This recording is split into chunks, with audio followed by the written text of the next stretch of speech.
नमस्कार, मी संतोष साळे, मुख्याध्यापक, जिल्हा परिषद शाळा धारेगाव, तालुका महागाव, जिल्हा यवतमाळ. आमच्या शाळेमध्ये मागील 2 महिन्यामध्ये कदम फाउंडेशन यांच्या सहकार्याने आम्ही परसबागेची निर्मिती केलेली आहे. या परसबागेमध्ये कोबीची लागवड केली, मिरचीची लागवड केली, त्यानंतर वांग्याची लागवड केली, त्यानंतर पाठीमागे पाहत असाल तर आपण टमाट्याची सुद्धा लागवड केली आहे. आणि विशेष म्हणजे हे सर्व करण्यामागे आमच्या गावातील जे शाळा व्यवस्थापन समितीचे अध्यक्ष आहेत, आमचे सर्व इथे थांबलेले जे पालक आहेत, या सर्व पालकांनी आम्हाला चांगल्या प्रकारे सहकार्य केलं. आमचे उत्तम दादा आहेत, त्यांनी या परसबागेत चांगल्या प्रकारे त्यांनी निर्माण केले. आणि या परसबागेमधील सर्व जो भाजीपाला आहे, आमच्या शाळेतील जो शालेय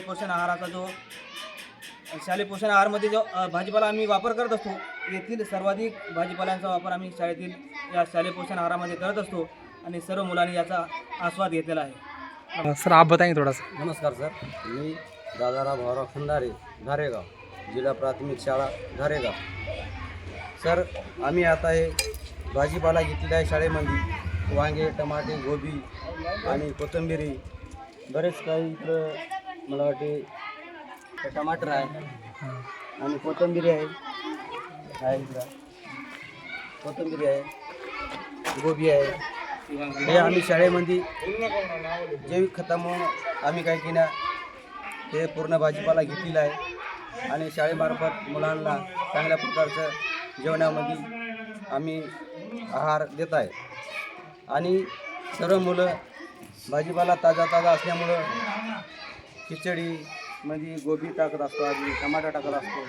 हे छान प्रकारची भाजी बनवतात आमची उत्तमराव खटले यांनी. बऱ्याच मुलांना बनवली भाजी की आम्हाला जी अशी वाटते, म्हणतात मुलं की बा आम्हाला द्या खावं वाटते, अशी पुन्हा मागतात.